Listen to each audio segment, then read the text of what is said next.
Good morning, everybody.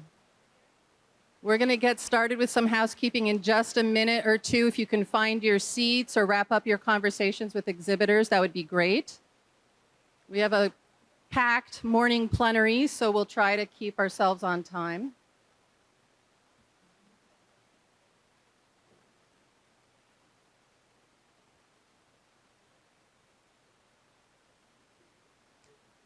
All right, I'm going to go ahead and get started just with some basic housekeeping. So reminder, turn your phones off if they aren't or on silent mode. The restrooms, you probably passed them coming in. They're just up those stairs on either side of the stairway. I do like to have A&R DEC folks who are in the room just to wave so folks know they're our co-host for this event. Thank you so much. And CAV board members. Hello. All right. Thank you. Let's see.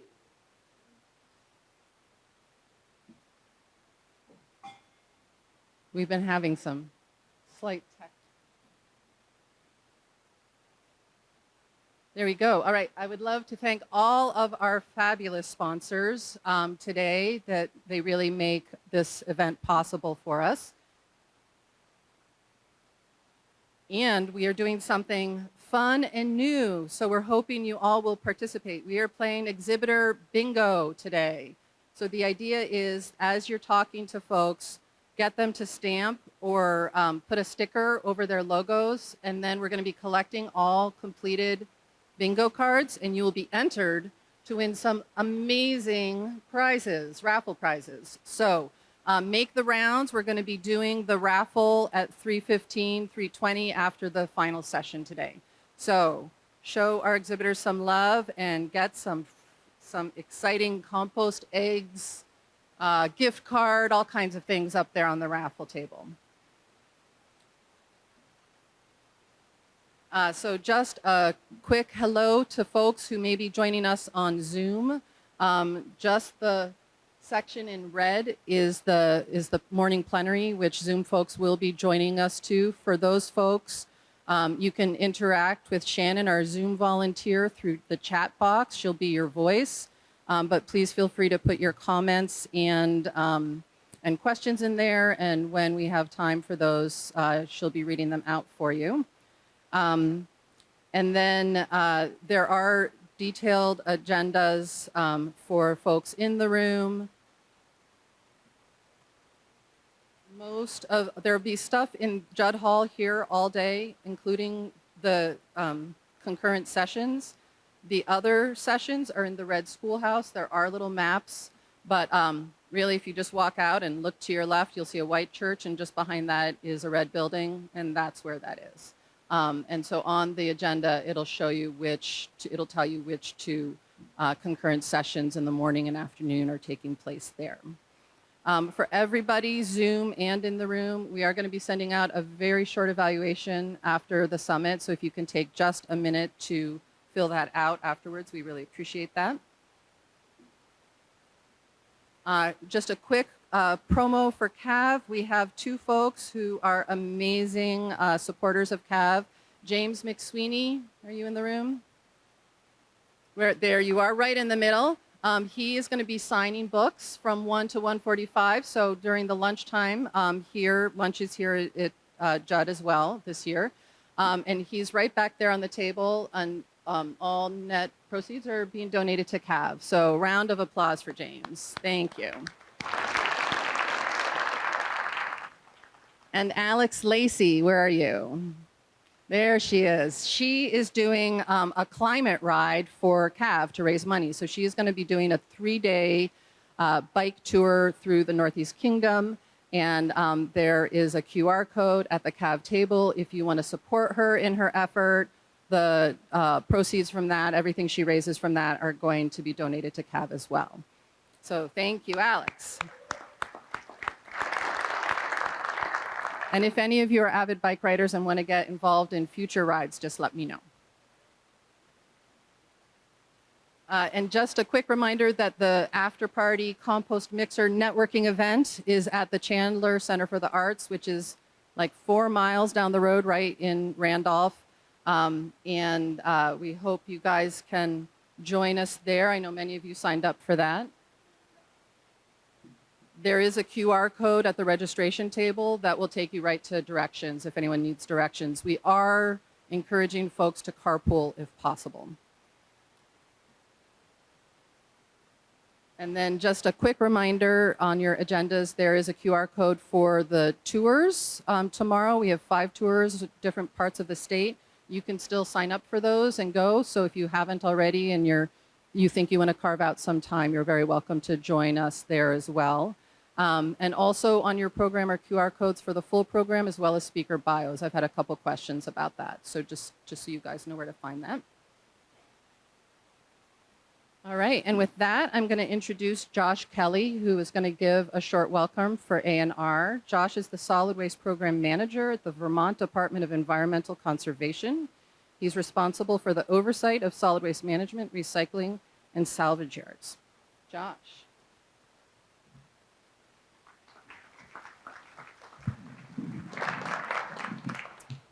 Thanks, Natasha. I think I've been coming to VORS for probably about a decade, maybe, and it is absolutely my pleasure to see all of you here today. This is a group that really represents success. When I was first starting out in the organics field, the food waste field, there was a ton of apathy. And not to say that that's not still something we're dealing with and will be dealing with. But I see businesses here, I see nonprofits here, I see municipalities here, and the contractors and organizations that help them, that are working with them, that are also building their business with them. And this is an absolute measure of the success of an industry around what is a waste material. So first, let's just give it up for all of you and what VORS is.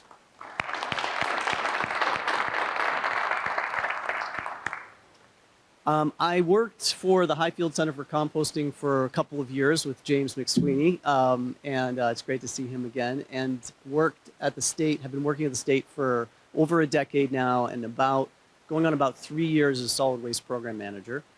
We've had a lot of things go on in those years, and you'll hear some of that today in the state of the state.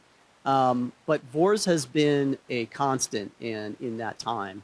And we are actually looking at trying to replicate the energy in this room, the people in this room, who many of you have been here, some of you for more than 5 years, some of you for more than 10 years in this industry.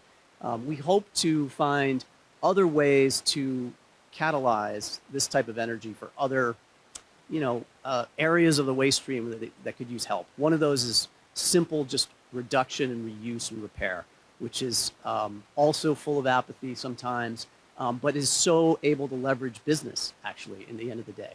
So that's one thing we're looking at, and we're welcoming all of you to that discussion because we don't know exactly how to do it, and people in the industry need to tell us how to do that. So we have hired Susan Alexander, who formerly was with the Lamoille Regional Solid Waste District, to help run that process. And see us over at the state table if you have questions. But first, I just want to say, in terms of success, the Composting Association of Vermont has been just absolutely killer in making this event happen. I want to acknowledge Natasha Duarte for all of her work.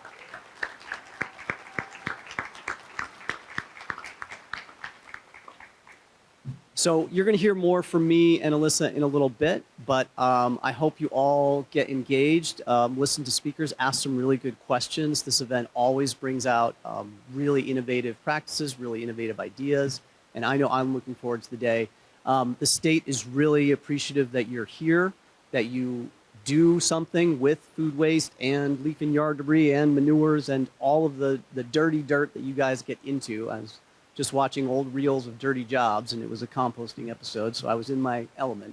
So let me just express my deep thanks for everything you do to help the state achieve its mission of reducing waste, recovering materials, and composting and reducing food waste in all the ways that you do. So thank you very much.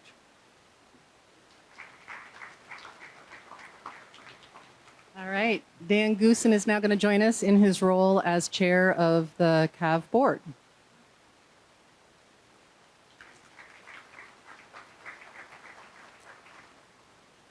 All right, thank you all for being here on behalf of the board. We are a small but strong organization, and similarly in Vermont, we as composters are a small group of people. We're a small population, and yet we do some really remarkable things in terms of organics management. And when I go to other parts of the country, that's very clear that people are always coming up to me and talking about Vermont in general, like, well, this is how they do it in Vermont, or they've been doing it this way in Vermont, and look what Vermont's doing. And I think that's really important to remember, that we know each other, we see each other here at least once a year, hopefully. This is a really great opportunity to connect with one another, but we have a huge impact beyond the borders of this state. And there are people here joining us from other parts of the country. Every year that we do this, we get people joining us from far away because they really want to know what's going on here, because we've been doing it for a long time.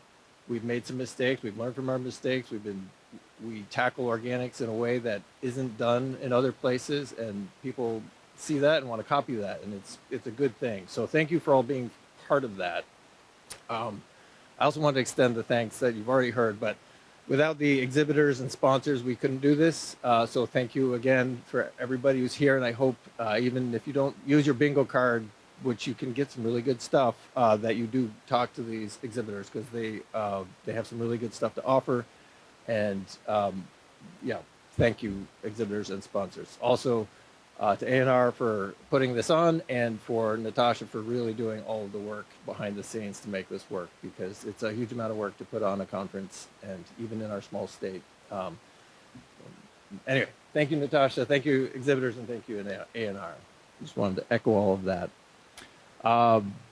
So, yeah, we're about to hear from Alyssa, who has been part of the Vermont Solid Waste Program's materials management team for nearly 7 years. Her favorite job duties include compiling the annual diversion and disposal report and creating outreach materials to help Vermonters learn about waste reduction, recycling, and compost. Thank you, Alyssa.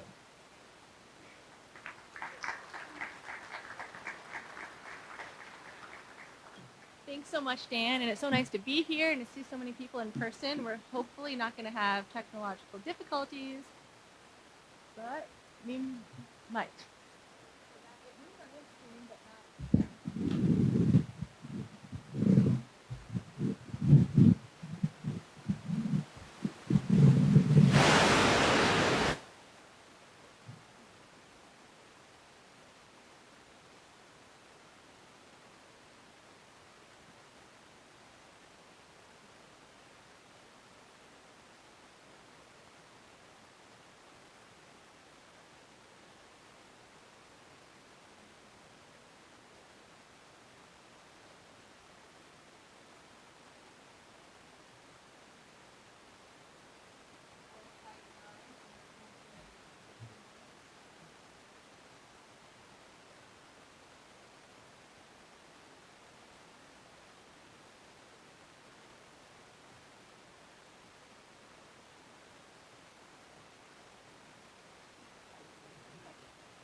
So we'll zoom by this, but if you need to request alternate format, just please reach out to me, alyssa.eichler@vermont.gov.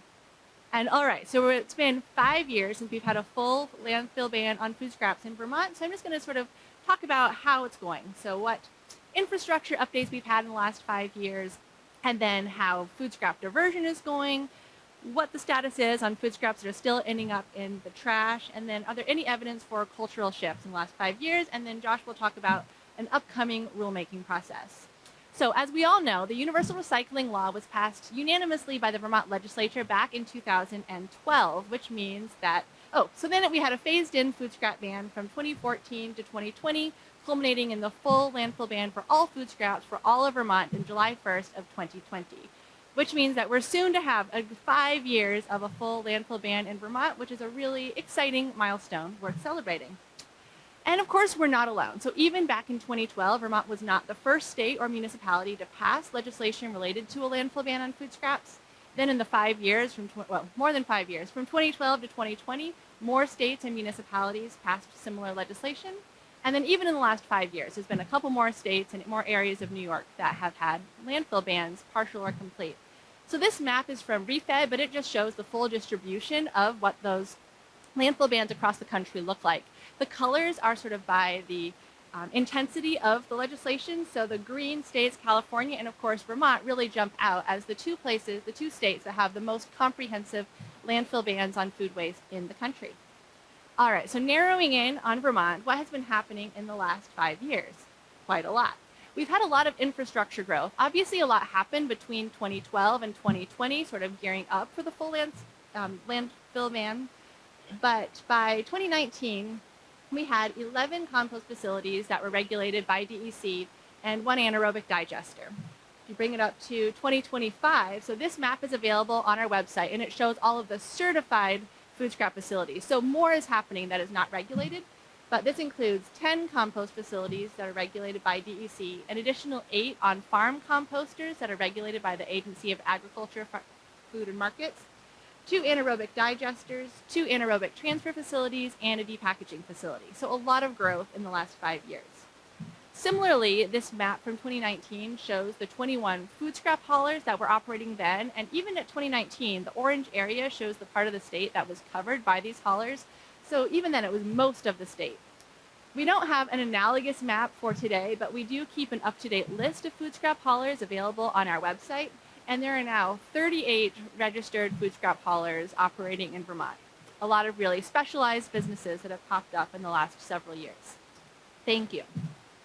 Okay, so how is it going? There's lots of different ways that we can look at this. So one is looking at the food scraps that are diverted or are kept out of the trash, primarily from composting, anaerobic digestion.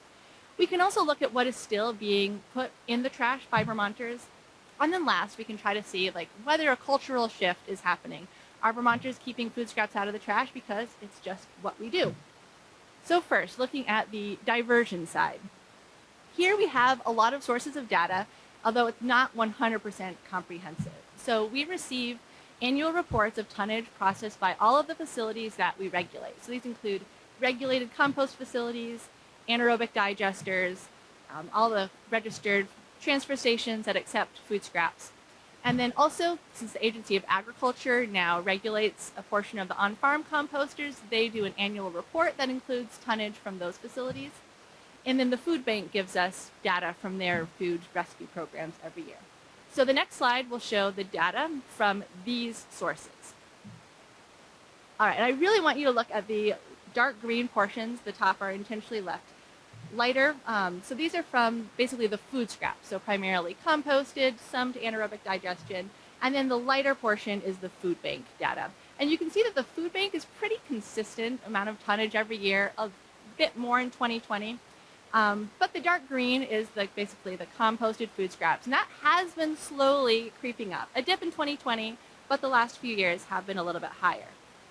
But then if you look at the full bar, so this includes the packaged food that goes through the depackager, as well as food processing residuals that are primarily going to anaerobic digestion. And you can see in the last few years, we've really had an increase in overall food scrap diversion in Vermont, which is really exciting, and hopefully we'll see that trend continue. And this does not include backyard composting at all.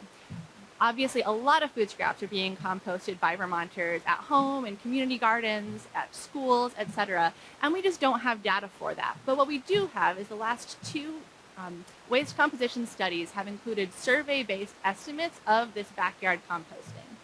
And so you can see, if you compare the last 2 studies, 2017 to 2023, there's actually been a 10% increase in backyard composting, from the 58% of Vermont households that were estimated to compost their food scraps in 2017 to a 64% estimated to compost their food scraps in 2023.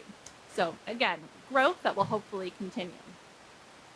All right, so now the portion that we maybe don't like to think about as much, but is still, of course, very real, is what are the food scraps that are still ending up in the landfill?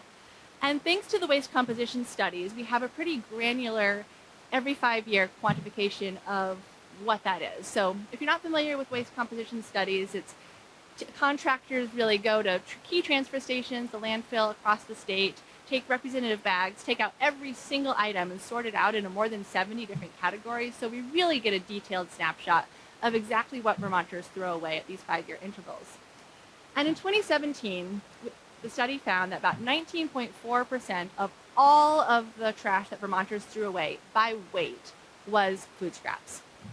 And then 2023, it was virtually the same. Again, this is a percentage by weight. So in 2023, it was 18.8% food scraps. So not a lot of change here. But this percentage by weight is not the only way of thinking about what's thrown out. So if you look at it in terms of actual tonnage, we see about a 12% decrease in the tons of food scraps sent to the trash, sent primarily to landfill. And I thought it was really interesting. So the dark green bar is actually the packaged food, and that tonnage really stayed very consistent between the 2 years, whereas the decrease was really in the loose, unpackaged food waste. And then finally, if you actually take the tonnage and you look at it per capita, we see a 15% decrease in the amount of food scraps thrown away per person in Vermont. And this is because as the tonnage decreased over those 5 years, the population increased slightly. So again, hopefully we will see even bigger change in the next 5 years when we do, well, actually I guess it's 3 years now, anyway, for the next waste composition study. And in the last study, we had our first ever food scrap recovery rate. So this is putting the two pieces together, the diversion and the disposal. And again, we don't have anything to compare it to because this wasn't calculated in 2017. But overall, we found that about 54% of all of the food scraps that Vermont generates are kept out of the trash. A lot of room for improvement, but it was still great to see this was solidly over 50%. All right, then the final piece that I'm going to talk about is any evidence for cultural shifts. This is even harder to quantify, but luckily Meredith Niles' research group at the University of Vermont has done some survey-based studies at trying to get just at that, of like what are Vermonters' perceptions and behaviors related to food waste. So in a 2018 study, they found that 56.1% of Vermonters think that food should be landfill banned. So that means they either strongly agreed or agreed to the statement that food should be kept out of the landfill. In their more recent study, they didn't ask the identical question, but it was similar. So they found that 61% of Vermonters feel morally obligated to keep food scraps out of the landfill. So I think this really is showing that, I mean, yes, cultural shifts are always going to be slow, but I think it is happening. And it's starting to be that, yeah, Vermonters keep food out of the trash because it's what we do. So with that, Josh is now going to talk about some upcoming rulemaking. And it is working. Yeah. Okay. All right, so I'm going to do Phil Donahue style. Some people don't even know who Phil was, but anyway, I know some of you for about 10 years, and others of you have never even met. So it's hard for me to talk about this issue with just going over the broad brushstrokes, but I'm going to try. And then folks that have questions, come see me later at the table. Ben, if you'll raise your hand. Ben's going to be working with me on the rules, as well as Dennis. You can talk to us later if you have questions. Okay. So there has been a lot of conversations around packaged food, depackaging, and source separation. This goes back actually a little before 2018, but it was really a big discussion at a group called the Universal Recycling Stakeholders Group, which we stood up and staffed. And we had many meetings on this topic. And so in short, I want to start with where we're going and then work back as to where we've been. The agency is currently revising our solid waste management rules, looking at regulation of depackaging and addressing the handling of both packaged food and source separation. So something will be coming out soon for you all to engage with and give it your public input. As we have with our rules in the past, we're going to do a broad pre-public comment process. And we had a stakeholder group previously on this issue that we would start with because they're people we've been talking to for years on this. The reason we're here is after looking at a policy. We've had multiple policies. We had one policy statement on packaged food, and then we drafted a new policy and put that out for public comment to this depackaging stakeholder group. And our legal counsel said, well, if you want this to be something that is going to change, be something, a line in the sand, you need to go through rulemaking. That is the process for it to be put in place formally by the agency. So that's where we're headed right now. The history is Act 170 passed the legislature in 2022, and it set a moratorium on new or expanded depackagers until rules are adopted by the agency for their management. We did already have some basic rules that regulate, organics and food waste and compost and anaerobic digestion and organics transfer stations, but they put this on the agency, requiring us to take more steps as to where depackaging fits. And it required a stakeholder group on the role of depackagers in the food waste stream. And this is the link, and I'm sorry it's such a long link, but if you go to vtrecycles.com, our website, click on Universal Recycling, on the sidebar is the depackager stakeholder group that you can read to your heart's content. Those meetings, you can watch video of those meetings. And third, it required a study on microplastics and PFAS in food packaging and food waste, which we submitted to the legislature in June of 2024. So this is where we have been with compliance with Act 170. And this is the recommendations of that depackager stakeholder group, that middle bullet. And let me just go back for a second. We have not set rules yet. So the moratorium is still in place on new depackagers. It's probably unlikely, given the economics and size of Vermont, that we'll have multiple depackaging facilities in this state, but there is currently a moratorium. The agency cannot permit a new facility at this time, unless we go through rulemaking, and that's the process we are entering into. Okay. So this is a summary of the recommendations of the Act 170 stakeholder group. And these were the charges of that group, these three things. They were to look at the food recovery hierarchy, and I'll explain that in a brief second for those who aren't aware of it. They needed to look at packaged food policy. This is the policy statement I told you about before. And they needed to consider the role of depackagers in the food waste recycling system. Vermont law has a hierarchy in universal recycling law, which was passed in 2012. Basically, it's very similar to reduce, reuse, recycle, in this case, compost or anaerobic digestion. And it is, the statement in statute is pretty straightforward. It is the policy of the state that these priority uses be used for food processing, food residuals is actually the defined term. And it started with source reduction, really not wasting the food if it can be prevented, food for people, food for animals, composting and anaerobic digestion were on the same line. And lastly, it had energy recovery because it also applied to wood waste. They used the same hierarchy for that as well. There's been discussion about whether it is enforceable at the legislature and in the stakeholder groups. The agency's position currently is something we recommend people follow, but we do not enforce upon the hierarchy. And so the group was tasked to look at that and consider, should it be enforceable?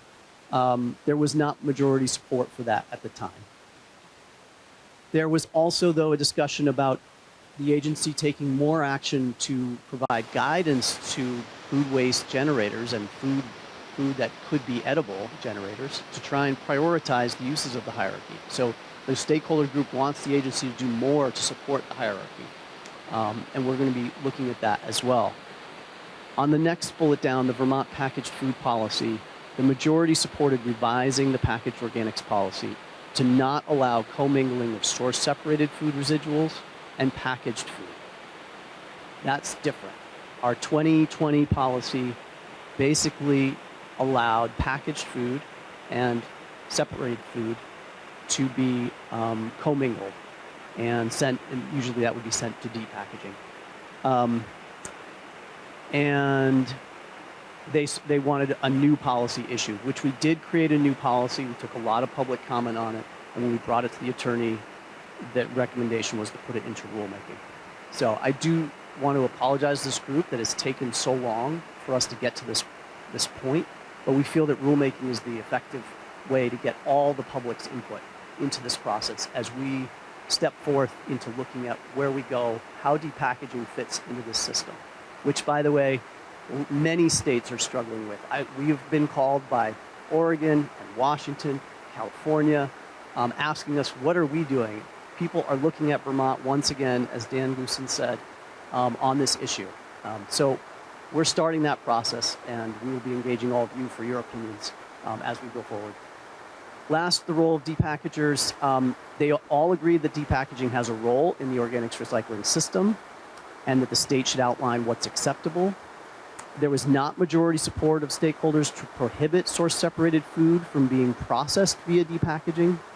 And the state should emphasize scientific study, but there's not majority support to wait for the study to take effect before taking action.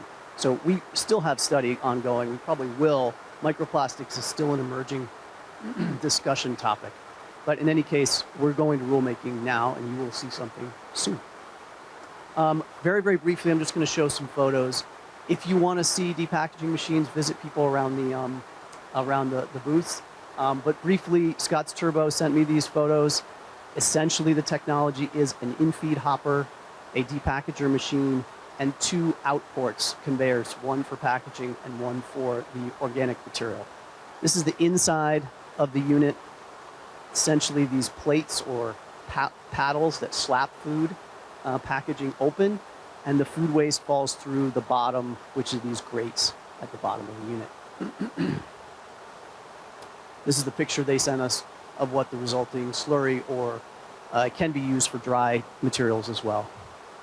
This is the all-cycle transfer station Casella owns and operates in Williston, where the one depackager in the state is located. You can see the tipping bays. One bay is being used for cardboard that they manually take off of material when it comes in. They bale that cardboard for recycling. And then on the left is the in-feed hopper. Here's the bay for food waste that goes into the depackager. In this case, source-separated food waste is shown here. Here's the inside, the insulated room where the depackager sits. That maroon thing is the machine. That's the depackaging machine. And on the right is the silo for liquid food waste to be stored prior to sending for anaerobic digestion primarily. And here's some of the product that comes in as waste. Beer in this case, soda, and my final slide. This is the bottles after they've been depackaged. These are actually sent to be baled and recycled as soda bottles, #1 PET. And that's it. I don't know if we have time for questions, but see us later for that. Thank you. Yeah, thank you so much. We're going to hold questions for now, but thank you, Josh and Alyssa. Folks on Zoom, there may be time for questions for DEC folks afterwards, but we will also make sure that contact information is shared. Folks in the room, there is the A&R table in the back, and they'll be here all day long, so you can get your questions answered then. And I'm now going to pass the mic back to Dan Goosen. All right, thank you, Josh and Alyssa. Very much look forward to the rulemaking process. It's been a long wait for that, as you mentioned. So we'll be curious to see where that all goes. I just want to mention some of the numbers that Alyssa pointed out. It may seem like there's a lot of organics going to landfills still, and it's true.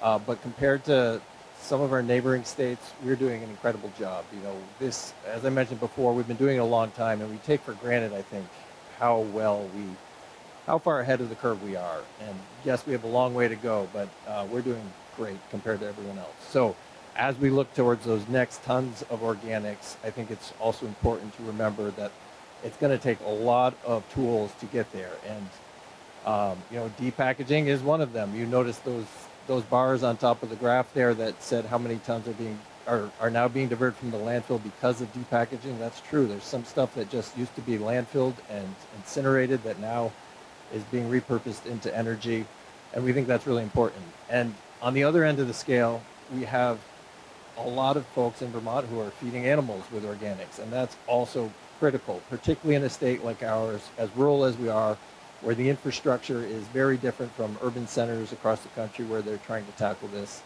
And it's important to remember that in addition to the big mechanized, centralized solutions, that we also need small, local solutions to handle all the organics. And I'm really excited that we get to hear some examples of this from where it's happening really well in other parts of the country.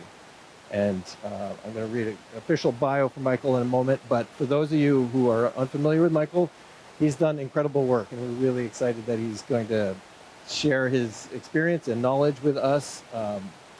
And he comes from a very far away, all the way on the other side of the country, where there are a lot more people and a lot more food, a lot more food waste. But there's a lot of similarities on how we deal with food waste wherever we are. And it's really exciting to hear from somebody who's done it so well. And so let me read the bio. Michael Martinez is a certified master gardener, a former elementary school teacher, and the founder and executive director of LA Compost. Michael has over 8 years of experience building gardens and compost systems throughout the county of Los Angeles, as well as other parts of the country.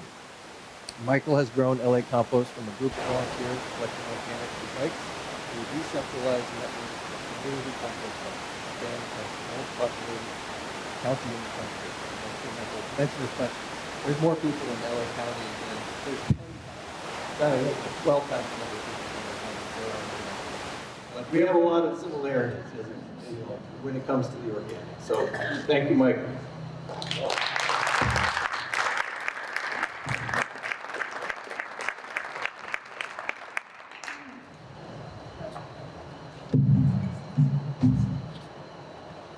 Awesome. Good morning, everyone. It's a pleasure to be here and an honor to hold some space with you all this morning. It's very early for me, but having 2 kids, they prepare me well for no sleep and being able to be coherent. So, as was mentioned, my name is Michael Martinez, founder, executive director. I've not updated that bio in quite some time. I've been doing this for almost 13 years, which is insane. But really excited to kind of tell you a little bit about my story, a little bit about what we've been doing, what we're currently doing, where we're going, how it relates to the incredible magic that you all are doing here in Vermont.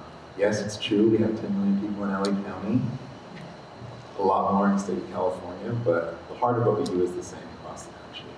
It's focused on soil, it's focused on people, and it's as much as the work of the soul as it is the soil. And you all do that incredibly well, with intention, with care, and it's sacred work. And it's just a joy to be a part of it and share this space with you all. First slide I want to share is a little bit about my origin story, and I'm hoping as I share mine, it allows you to reflect on yours. It allows for us to remember why we do this work, why we come into this work, and how we are all really connected by this work. And composting is that beautiful metaphor for connection, for community. Nothing about it is done in isolation. It's always thinking about supporting or growing that next cycle of life. It doesn't ask to be celebrated. It wants to give itself away for the larger growth of the community around it. So I stand on the shoulders of my ancestors who are all repairers, fixers, regenerators. My uncle was an incredible car mechanic who would never let a car not run. My tia, my auntie, could fix any piece of clothing. My mom, still to this day, could make the most delicious salsa from any garden scraps or any native plants you could find. But it was really my father and grandfather who really, I want to say, planted those seeds in me at an early age to understand that there's no such thing as waste, that we can all reimagine our current reality, and that it takes a community to build something that is not yet present. My father is still to this day an upholsterer. He would take my brother and I to pick up broken furniture on the side of the road, and he would reupholster it to be the centerpiece for someone's living room. And at an early age, I saw that there's no such thing as broken chairs or messed up sofas. It just lacked a little bit of love and resources and attention to detail. And then it became a product that allowed for a next cycle of life to be enjoyed. My grandfather was a union carpenter, and this photo I have is him working on the US Bank building in downtown Los Angeles, one of the largest skyscrapers at the time. And it's a great photo of like, wow, like he worked on the skyline of LA, but the photo right next to it is what I'm most proud of that he made for my brother and I. He built us a tree house in our backyard avocado tree. And I share this tree house not because it's master craftsmanship or he used the most prestigious wood, but it's what it created for my siblings and cousins and friends. It allowed us to create, to be curious, to imagine, to think of different realities and environments that we could partake in. And it was an incredibly just sacred moment in my childhood, and a core memory that I hold true, and one that I hope not to forget. It's something I share because oftentimes we lose that creative spirit, that imagination, that curiosity. Adulthood is hard. Life is incredibly difficult. So to reimagine a space that is not yet here and to pursue it is really difficult to do alone, but to do it in a space like this makes it that much easier. The story of LA Compost started at an early age, obviously, with my ancestors just kind of showing me this idea of let's rethink systems, let's rethink products. But in my bio, it was mentioned that I used to be a 5th grade elementary school teacher, and some of you may have heard this origin story before, but I would often use items to kind of create metaphors for my students to absorb certain information. And one time I pulled out a seed, and I was like, this seed is like you. You need soil and water and care and attention to allow for it to grow. And your growth isn't just about you, but the shade that you provide is for those around you, and the food that you create is for the community around you. And there's going to be things along the way like storms and raccoons and things that are going to try to dig you out of your environment. And I was just getting into it, right? And my students, like, I thought they were connecting with me and kind of nodding their head. And then one student raises his hand and says, so Mr. Martinez, how does a hot Cheeto grow? And I paused and I was like, is he messing with me? Let me just not guilt and shame him, but let's just make this a teachable moment. So I asked, well, where do carrots come from?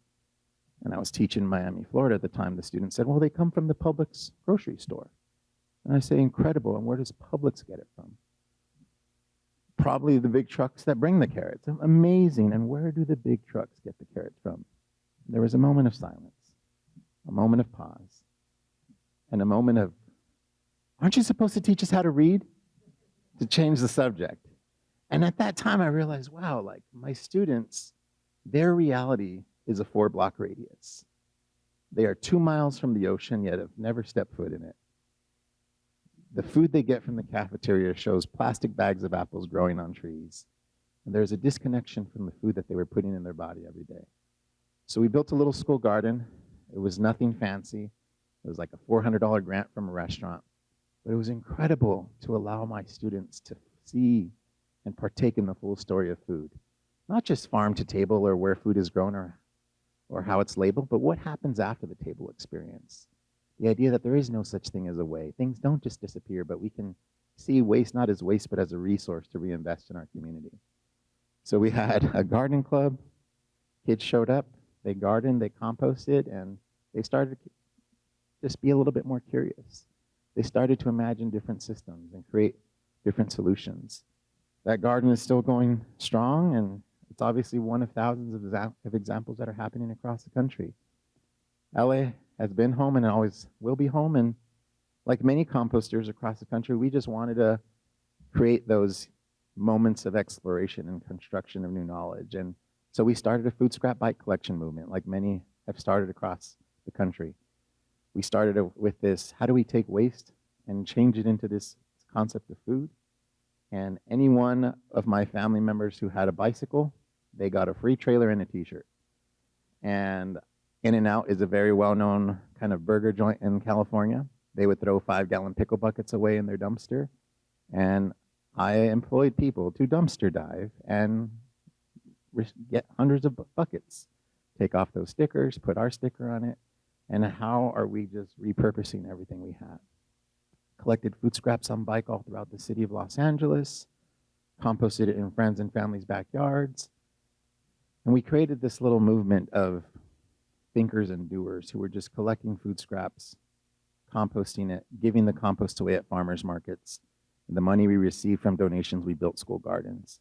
And it was a really great concept until we got a phone call from our state agency and said, hey, I saw you in the LA Times. What you're doing is incredible. It's also illegal and you need to stop. And at the time I was like, oh yeah, like, so what's wrong? Oh, you don't have XYZ permit. You're operating an exclusive franchise agreement. You're doing this, this, and this. And at the time, the individual kind of showed his humanity. He said, hey, off the record, like, I have to also give these phone calls to lemonade stands and yard sales, but what you're doing is awesome, and I hope that one day it can be part of something that we kind of adopt or one of our future solutions. So I took that and didn't want to operate from negative and kind of paused to think, we're in LA County. We have 88 zip codes. There's 10 million people. We're getting phone calls from all over the city for us to have this bike model. I can't bike everywhere. I can only bike where I'm from. And I don't have friends across all 88 zip codes. I only have maybe enough for 20. So how did we wanted to rethink our system. And LA is really defined by its freeways. It's one of the only cities that uses the in front of the freeway name. I'm going to take the 10 to the 110 to the 405 to the 2, and it's just like part of our vocabulary, which is a little sad. But it's also a little inspiring when you think of kind of squinting your eyes and imagining the mycorrhizal connections of how our freeways can potentially connect our communities. And how can we use this unfortunate network of cement infrastructure to establish a beautiful infrastructure of a human network of connected individuals composting all around the city and county of LA. So we work with the city and their GIS team, and we wanted to look at every potential opportunity for composting in LA at a community scale. We mapped out every school garden, every community garden, every nursery under an easement, every library with a little bit of green space. And we showed that, yeah, community composting is cute and you might categorize this as a hobby, but there is huge potential for growth, huge opportunity for us to reimagine the very real estate that we have here. And obviously what was shared prior is we wanted to look at this hierarchy of best and highest value and use of food. I will preach the composting gospel for days, but it doesn't change the fact that 1 in 4 people from Los Angeles don't know where their next meal is going to come from. There's much more food insecurity that is not talked about enough, even within our own regulations in California of SB 1383. So we want to make sure food gets to people who still can utilize it and work with our network of 60 partners to get it into these spaces. And then after that, we want to keep it as close to home as possible. There's no need for us to be shipping it past the Grapevine, Oxnard, Bakersfield, because then it kind of negates the power that compost has with all those vehicle miles traveled. So we really wanted to hone in on establishing a network of home composters, community composters at various scales. I'm going to be talking about what those scales are, but this is just a little bit of a glimpse of our map across LA County. We are in schools, we are in churches, we are in community gardens, we are in housing projects, we are in museums, we are in parks, we are in urban farms. We are everywhere where community gathers and there is food. And we work alongside community to tell that full story of food and allow for their story to be embedded in that story as well. As community composters, we focused as much on that first word as we do the second.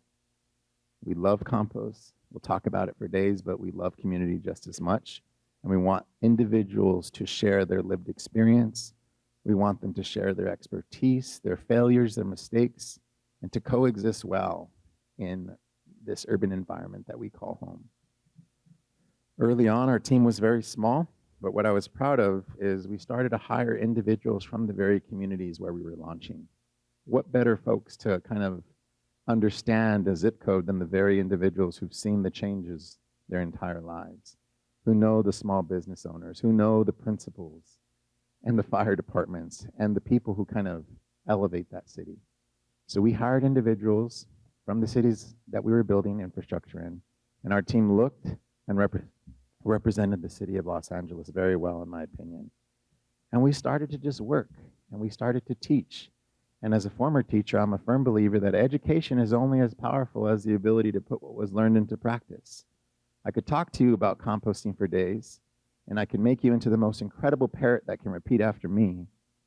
But what good is it if you can't get your hands in the pile, if you can't make a mistake and ask your neighbor what they did different? If you can't kind of laugh and see kind of the life in and around the pile. So that's what we started to do.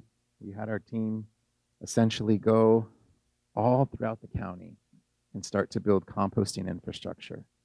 We started first in spaces that either had old infrastructure that we needed to rehabilitate or bring new life.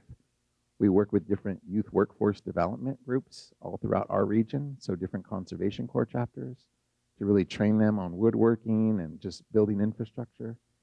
And essentially, we created a network of drop-off hubs similar to what we see all across the country now in regards to do we have more of a cooperative model where folks can, just like returning a book to the library or dropping off a piece of mail, bring their food scraps, but not just have it be a transactional drop off, forget, I feel good about it.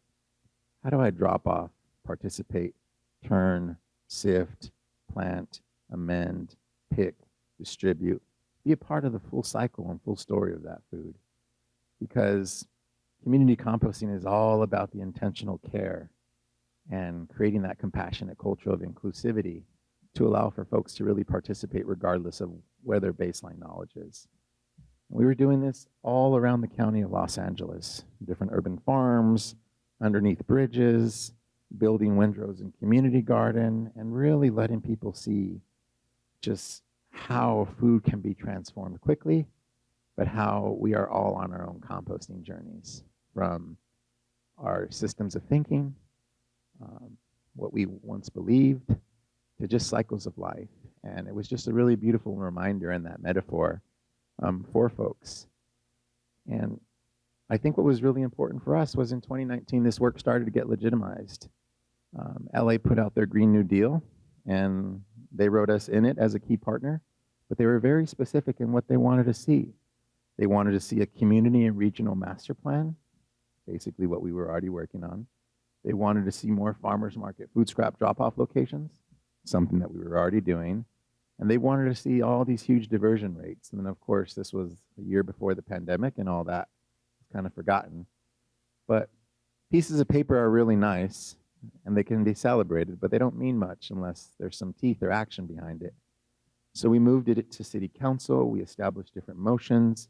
Rather than it be a document to celebrate, it was now a department mandate to carry out.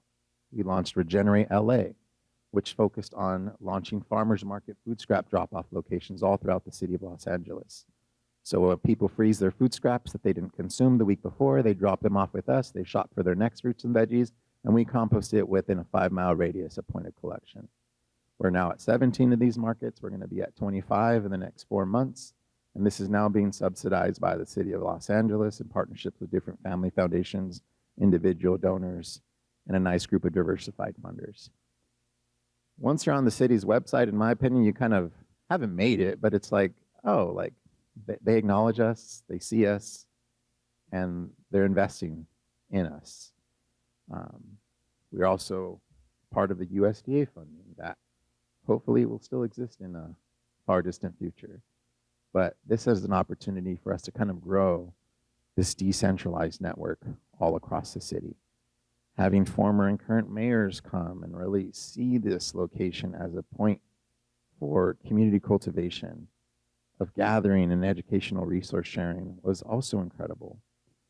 The Farmers Market program, which many of us have seen, is one of our fastest growing programs. We engage with thousands of individuals every single week. Get to know their name, get to know their stories, they get to know us, they ask when we're gone. And you're transcending your inner circle by engaging with individuals and just talking to them. We give compost back, we give seeds back, we give seedlings back, we give native plants back. We're going to start to do resource fairs. But it's just an incredible opportunity for folks to see composting not as this back of yard in the shadow activity, but front and center and part of everyday life. I think one of the things that I get most excited about is the future of infrastructure in Los Angeles County. Obviously, there's not enough space for large-scale permitted facilities everywhere, and obviously we need those if we want to see those continue to grow. But what I get really excited about, similar to those that came before me, is how do we reimagine what we already have? And how do we reinvest and think a little bit different in the spaces that we are already utilizing? In Los Angeles County, we have nearly 80,000 acres of parkland. These are urban parks, pocket parks, small parks behind bus stops, or 4,400-acre parks like Griffith Park. And these parks have all the carbon you need. They have a dedicated forestry team and arborists. They work off of reclaimed water, and there's a ton of unutilized real estate in these spaces. So a few years ago, we started to reimagine, how do we use our park space, not just for baseball games, soccer games, golf courses, restrooms, and drinking fountains, but for critical distribution of resources for the people who call these places home. You go to a major park in LA on the weekend, it's full of life. You'll have quinceañeras and drum circles and bounce houses and just so much noise and just sensory overload in all the good ways. But how do we make these parks a place not just to create core memories of good times, but a place to receive a bit of the resource richness of these green spaces as well? So we started to launch these park hubs where we composted a ton of the material that we were collecting from farmers markets. We're starting to launch community compost DLAs where we're going to be inviting partners to give away the fruit trees, native plants, seedlings. Obviously, with the recent fires, there's a lot of people who lost everything and are starting over. The least that we can do is to give them some resources for free to start over now with no strings attached. There's those people who were never affected by the fires, but never had the resources, time, or capacity to start something. Now we get to provide that with our partners. And I think the beauty of composting in parks is just allowing an incredible green space in our urban infrastructure to allow folks to coexist well, to allow folks to show up for one another, to allow folks to laugh, see the steam from the pile, but also recognize what our park spaces can be for our urban environment like Los Angeles. They can be the carbon sinks. They can be the opportunity for new watersheds to be built in water filtration and different incredible studies to occur. And what once started as like, oh yeah, you can compost in parks now turns into decade-long right of entry agreements with cities and different municipality departments. So we're taking thought, idea, watering it with a little bit of compassion, love, time, and intention, and it's becoming a legitimate solution to these spaces. Now we are gaining the real estate for 10 years at a time. Now we are getting staff subsidized to do this work at the local level. We're working with different haulers to educate and talk about various scales of system as well. And we're also working with all the corporate groups across Los Angeles. You have the Disneys and Netflix and Deloitte and big companies that are a little disconnected from just outside. And there's no distinction between us and nature. We are nature. We are Earth. It's not this separate thing. It's one. And to have a space to remind folks of that has been really beautiful. It's what brings me life. If I'm not careful enough, I can be behind a computer for 50 hours a week asking for money or trying to get the next policy passed. And all that's incredibly important. But there's the necessary element of needing to be in the work as well and to remind yourself why this is so important. And I think that's true for all of us. Despite having hubs, despite having parks, despite having farmers markets, I think the most critical thing that we do is creating space for knowledge sharing, the ability to share lived experience, and for strong outreach and education to occur. It doesn't matter if you're 4 or 104, we want to create the spaces for you to learn, to contribute, to leave with something and contribute with something. So all across the city of Los Angeles, we are hosting workshops in various different languages.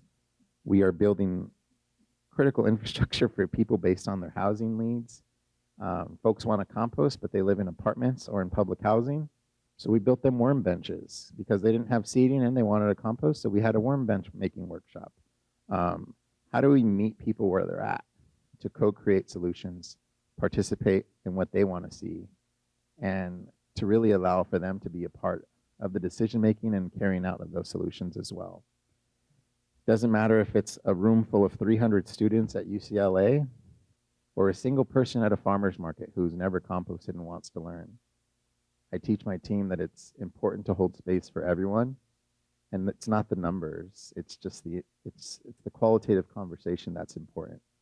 We want people to be seen, we want people to be heard, and we want people to feel like they're part of something bigger than themselves. And that's just not true in the composting industry, that's just human nature. So how can we create that, and how can we hold space for that?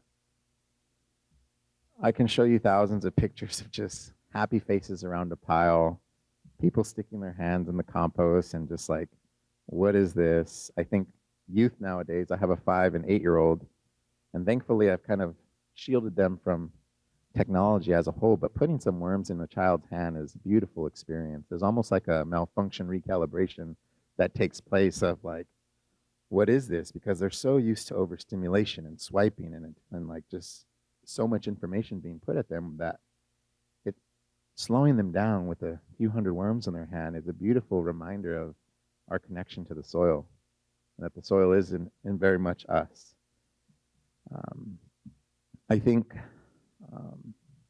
what I'm really proud of this work is not just saying, oh, we're diverting 5 million pounds, or oh, we're working with the city or county, or oh, we're working with the state. And I think what I'm most proud of is the people who show up, our team, our volunteers, community of LA. What makes LA so special is not the Walk of Fame or Hollywood or Disneyland. It's people who've come from all over the world to call that place home and bring a little bit of home with them.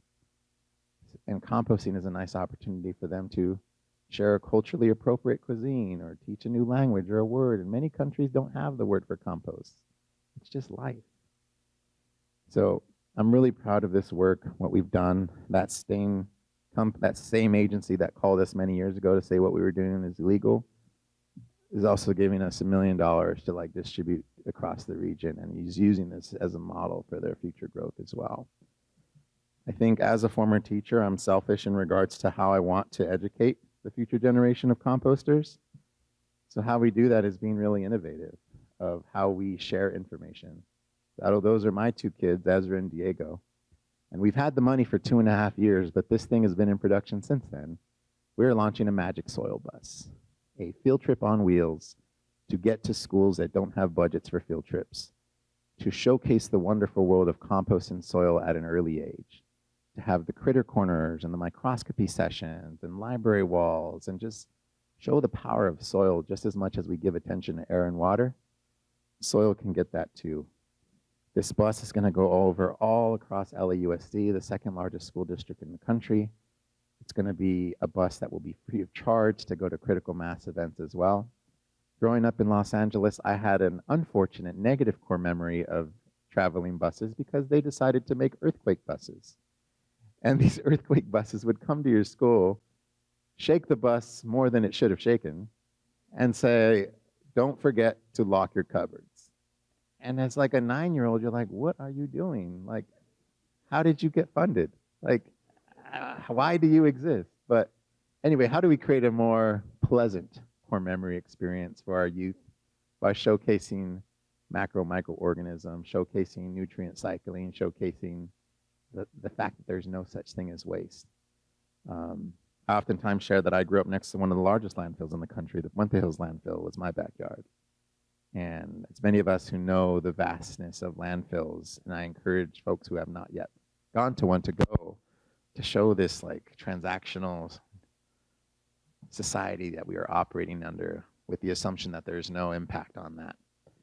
So the Magic Soil Bus is going to be not only for youth, but for adults, and to explore the wonderful world of food, the full story of food, and it's going to be dedicated to getting into spaces that oftentimes don't get to leave campus and allowing a new experience to come to them. Have a few minutes left, and I kind of just want to talk about this industry, the care that this industry has created, this culture of care that we've created, but how we show up for one another. I've been really fortunate to be on different boards. I'm on the board of the U.S. Compost Council. I've been a part of different kind of strategic groups, but the common denominator is this culture of care for the soil, the ecosystem, biodiversity, our neighbors, our families, ourselves, one another. And I just kind of want to encourage us to continue with that despite everything that we hear every single day.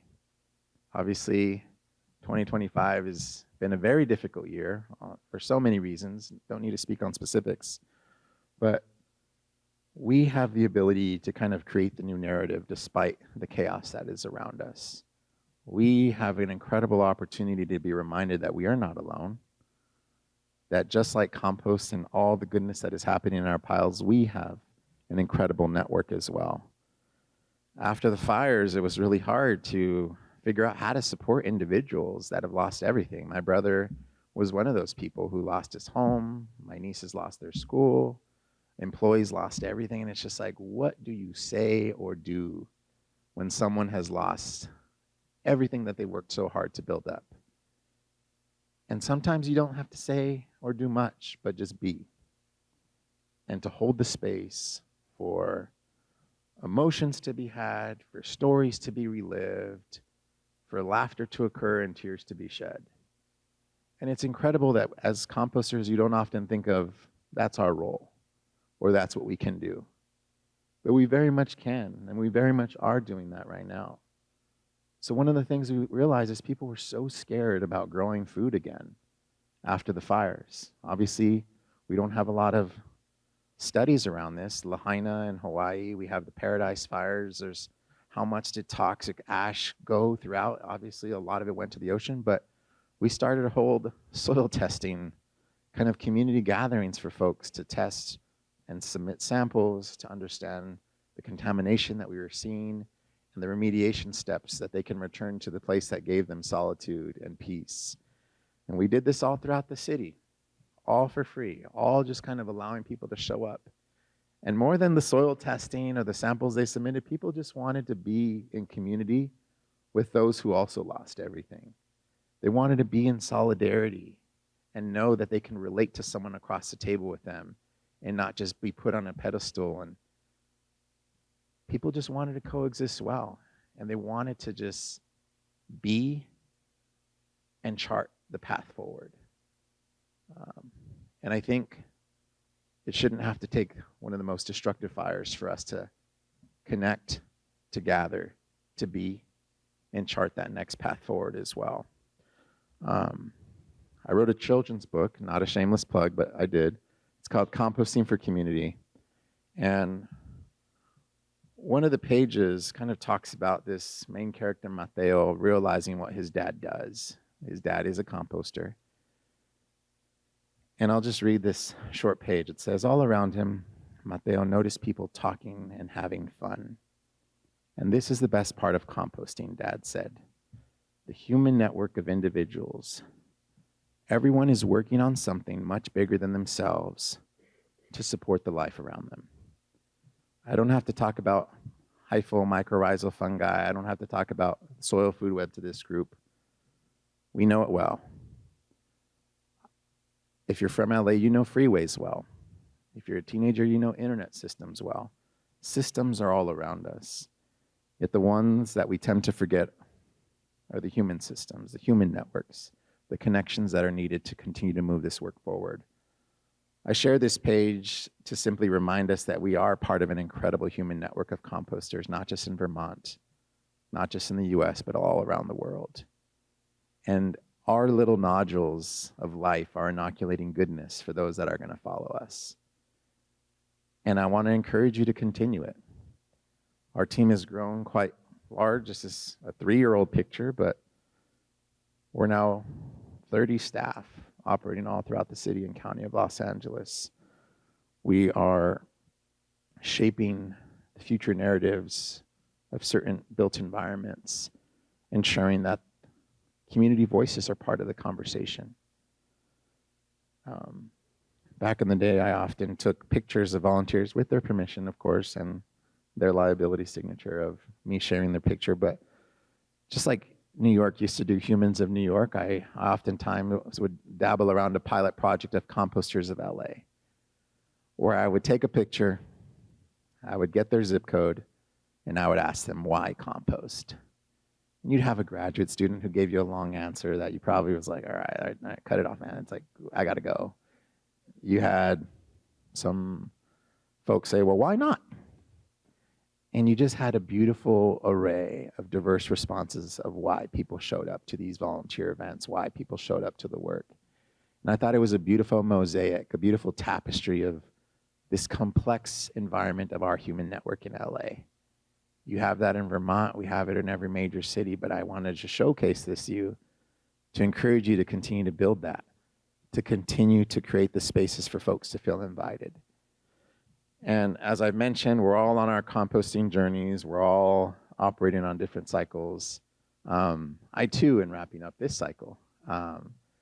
Friday is actually my last day as the executive director of LA Compost. And after 12 years of doing this on my own, building up a system that's now legitimate and thriving, like, it's time for me to step aside and let new intention, new vision, new care. And then I didn't want to fall into this founder syndrome. This was my first child. This was my first baby, but we're a community of composters. It takes a village for this. So it's not just my idea, it's our idea. And I'm really happy that, although I'm stepping aside as the founder, executive director of LA Compost, now moving into a space that allows for the movement to grow a little bit faster. My next gig is with philanthropy. So instead of asking for money, now I'm going to have money to distribute to groups all across the country to expedite their models, expedite their growth, expedite their human network of what they're building in their states, and to sometimes look back at LA Compost as to what we did wrong or what we tripped over and encourage them not to make those same mistakes. We all have our why. We all have our reason. That's my upholstered dad. So my 2 kids, that's my brother who recently lost it all. And we're standing on a piece of 22 acres that we were able to acquire and now stewarding over the next 5 years, have been for the last 5 years. But I just wanted to say thank you. It's a joy to do this work. It's been an honor to do this work. I'm excited to continue this work. We're very privileged that this is our career. This is our jobs. This is what we get to do for quote unquote work. This to me is fun. This to me is life-giving. And I'm just so honored and inspired by all your stories, all the work that you do. Despite having 600,000-700,000 people in your state, y'all are mighty. Y'all are showing what it's about. And history definitely has its eyes on us, and I'm really encouraged with the narratives that we're creating and the future that we're building that's yet to come. So thank you.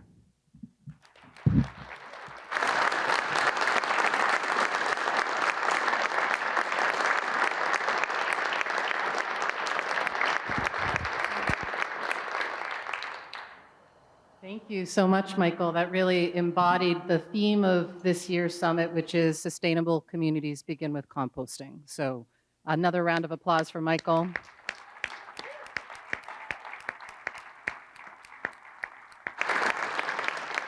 We do have time for a few questions. If folks, is there anything from Zoom? Nothing? Okay. So Shannon will keep an eye on Zoom chat. Folks joining us on Zoom, feel free to use chat to type in your questions, and we'll run the microphone to Shannon. But any questions from folks in the room or comments for Michael? All right, here, I'm gonna bring you one mic so you can be wherever you want. Is this, there we go, just took a minute.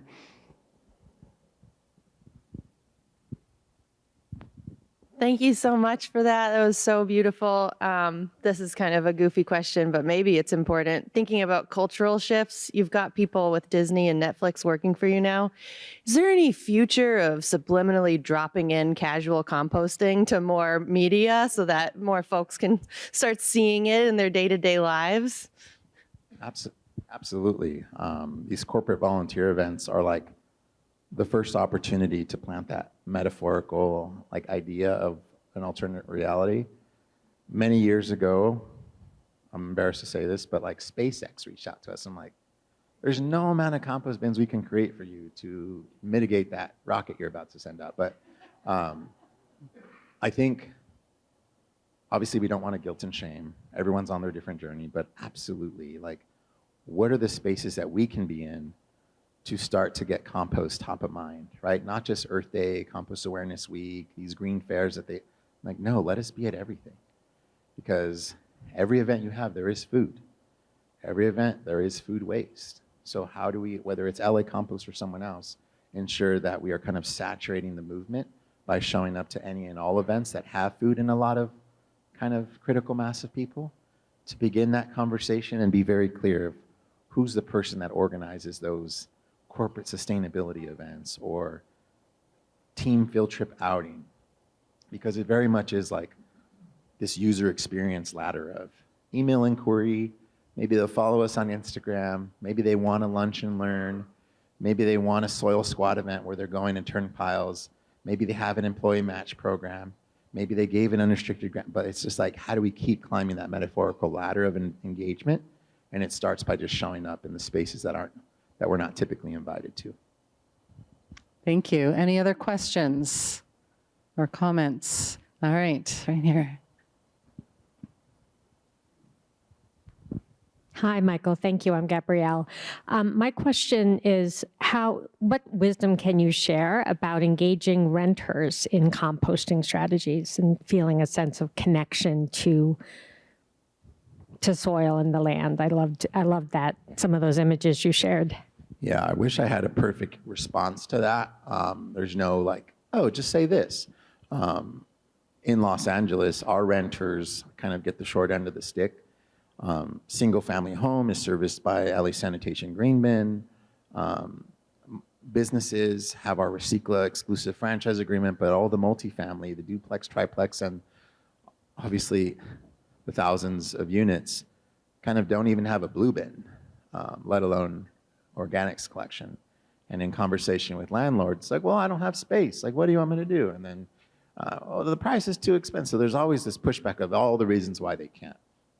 So we're trying to be mindful of exploring future drop-offs right at the base of large apartment buildings, critical collection points in the downtown high foot traffic area. I'm not the biggest, obviously there's a lot of technology coming out and there could be a perhaps use for that, but I try to engage them with the localized solutions. Obviously the balcony and porch is not going to solve all their issues. It's a start. But I try to showcase the network of what's around them. And although it's an inconvenience for now perhaps, because it's not right there in front of them, also getting them excited for what's to come and keeping them involved in that. So majority of our drop-off members at our farmers markets are apartment complex residents because they don't have an option. And they've met us at a volunteer event. They've seen us at their kids' school or at the library or at the church.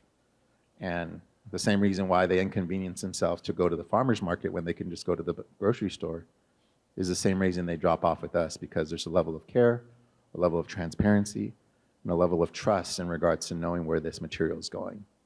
Whereas a lot of individuals who put it in the green bin, they're like, I hope it's going somewhere nice. I hope it's going to be composted because we don't know, and there's a lot of skepticism.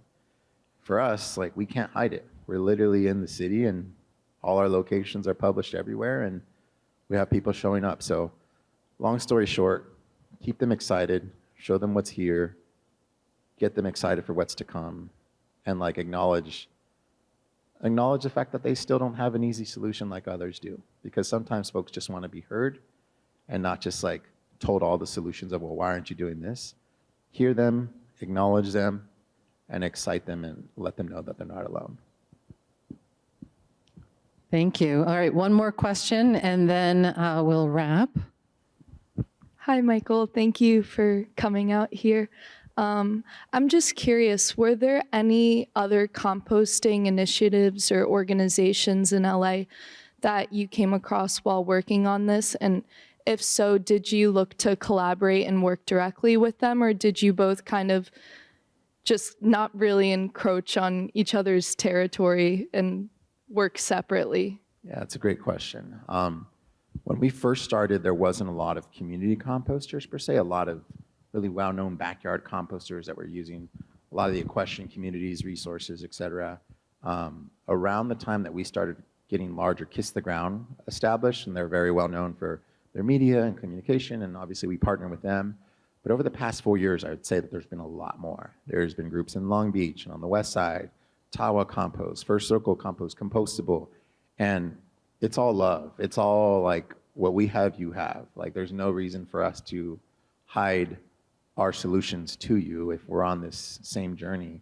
There's enough for everyone to go around. In 2017, we helped start the California Alliance for Community Composters, which gathered all community composters across California and funneled state funds to these groups to start their hubs. We started the LA chapter in 2021 so that any community composter group in LA can show up to these monthly meetings, get the policy updates, get the funding updates, get the verbiage that they need to talk with their city councilor or supervisor. So collaboration is key. Like there's no competition in this just because it's too hard, too messy, and there's enough for everyone that it'd be silly for us to try to have a scarcity mindset with this. So could we collaborate more? Absolutely.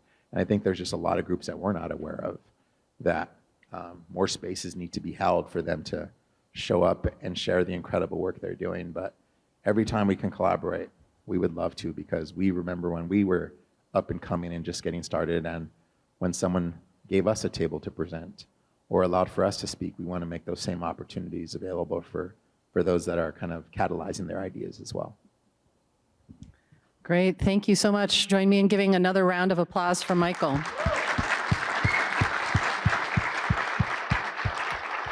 Awesome, thank you again. And for those on Zoom, we are going to be ending the Zoom session now. Keep an eye in your email for that evaluation. It's very short, I promise. And for those of you in the room, we now have a break. Michael will be here all day and at the after party so we can continue the conversations.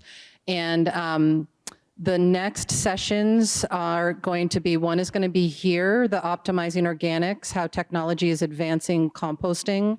And then the 2 sessions in the Red Schoolhouse, which is just go out and to the left here, are cultivating collaborative community composting at schools and building resilience in Vermont's composting community. So have some coffee, have some more treats, visit with each other and our exhibitors, and we will see you back in the sessions at 10:45.